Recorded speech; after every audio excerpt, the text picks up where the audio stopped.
सारी दुनिया में बहुत से धर्म ग्रंथ हैं,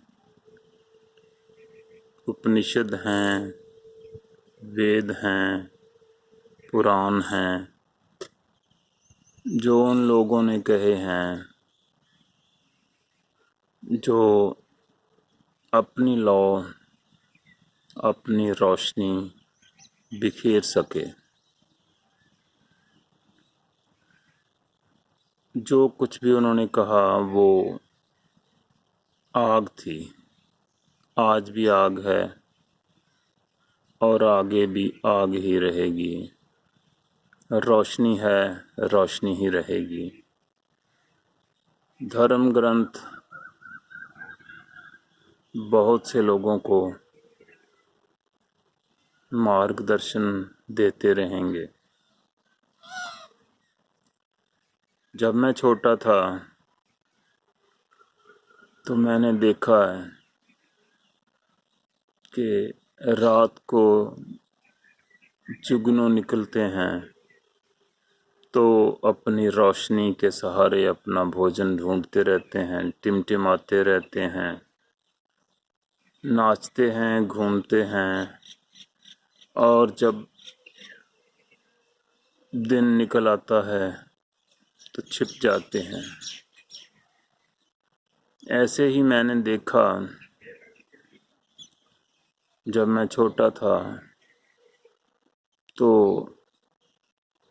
हमारे घर की स्त्रियां या दूसरे घरों की स्त्रियां किसी पड़ोस की स्त्री से उपले की आग लेकर अपना चूल्हा जला लेती थी। उपले रात को ढककर चूल्हे में रख देते थे लोग, और सवेरे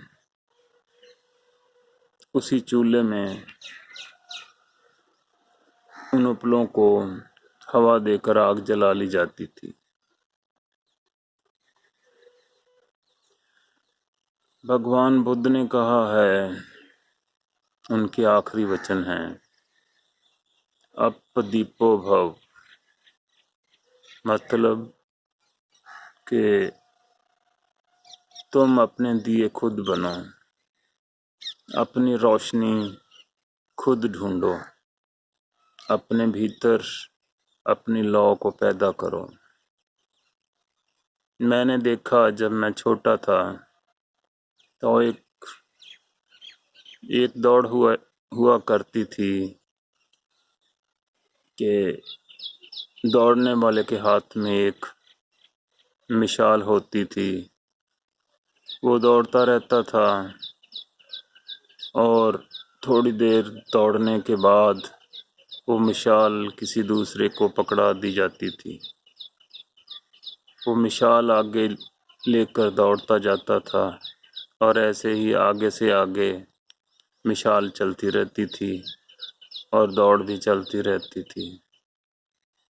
हमारे जो धर्म ग्रंथ हैं वो हमें रोशनी का, उस मिसाल का संदेश देते हैं, लेकिन हमने रोशनी जो है वो भीतर अपने ही देखनी है। जैसे कि भगवान बुद्ध ने कहा है कि अपदीपो भवो, अपने दिए की रोशनी अपने भीतर ही पैदा करो, उसी से चलो, वही तुम्हारा मार्गदर्शन कर सकती है। धन्यवाद।